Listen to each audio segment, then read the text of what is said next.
ठीक है शांत प्रकाश जी, क्योंकि अभी आपने संजीत कुमार को भी सुना, उन्होंने साफ साफ कहा कि उन्हें एसआईआर से परेशानी नहीं है, ना बिहार में जो एसआईआर हो रहा था ना उससे परेशानी है जो कार्यकर्ता हैं, जो चुनाव आयोग के कार्यकर्ता हैं या उनके अधिकारी हैं, वो किसी विचारधारा से प्रभावित हो रही हैं, तो उन्हें उस चीज से परेशानी है। इस पर क्या कहेंगे आप? देखिए, सरकारी मुलाजिम की तो एक ही विचारधारा होती है, अपने काम को पूरा करना और पूरी कर्तव्य निष्ठा के साथ में उसको पूर्ण करना। इसमें विचारधारा कौन सी आ गई? अब जो बीएलओ हैं वो सरकारी कर्मचारी हैं, वो बीएलओ अगर क्षेत्र में आकर के आपके जो वोट हैं उनको वेरीफाई कर रहे हैं, इसमें विचार का क्या लेना?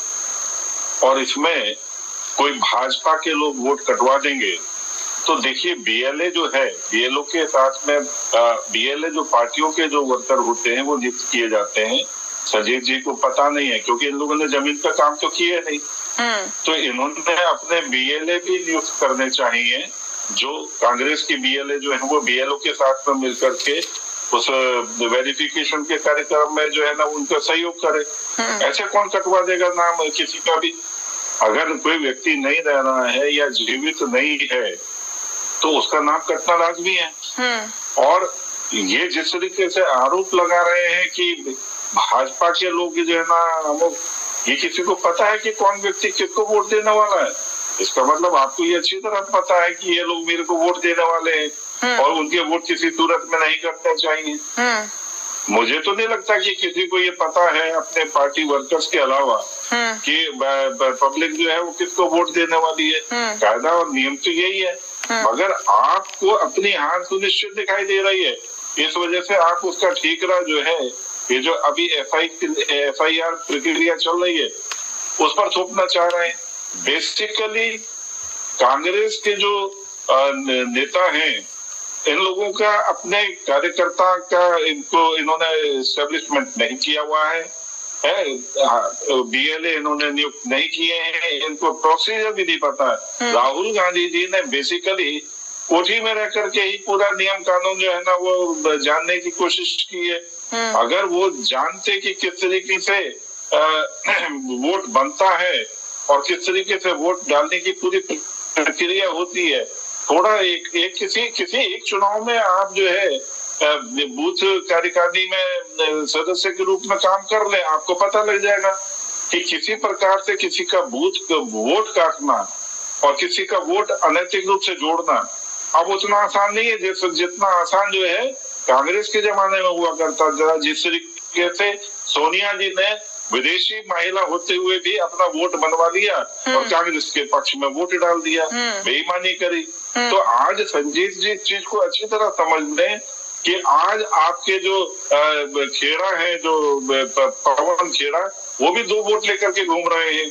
तो जिस तरीके से वोट चोरी का काम आप लोगों ने किया है, सोनिया जी ने विदेशी महिला होने के बावजूद भारत में वोट डाल करके अपराध किया है, ये सब चीजें जो है आप लोगों ने की हैं और आप लोग वोट चोर हैं।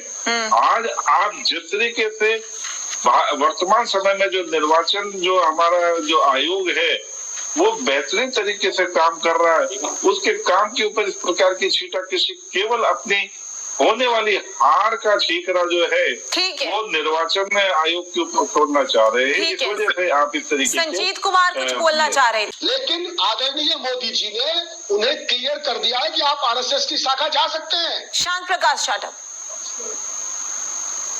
देखिए संजीत जी जो है ना, बेसिकली मैंने बताया ना कि सारा ठीकरा ये जो कांग्रेस के जो नेता हैं वो अपनी हार का एक आभास लगा करके छोड़ने का प्रयास कर रहे हैं। शाखा पर ना तो भैया कोई सदस्यता होती है और ना ही किसी प्रकार का कोई पंजीकरण होता है। शाखा स्वयं हमारी व्यायामशाला है, आप हमारी शाखा पर आए, वहां पर व्यायाम करें और उसके बाद में अपने घर चले जाएं।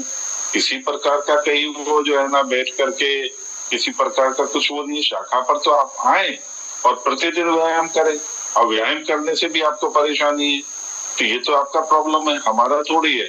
इसलिए शाखा पर जाने का अर्थ सीधा सीधा किसी दिन जाकर देखें, सिवाय वहां पर खेलकूद और व्यायाम के अतिरिक्त वहां पर कुछ नहीं है।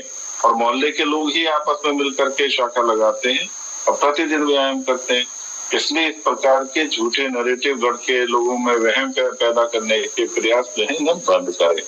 राष्ट्र के लिए काम करना है, अपने स्वास्थ्य के लिए काम करना है, ये मिशन है स्वयंसेवकों का। राष्ट्रीय स्वयंसेवक संघ RSS का केवल एक ही मकसद है कि राष्ट्र स्वस्थ हो, हमारा शरीर स्वस्थ हो।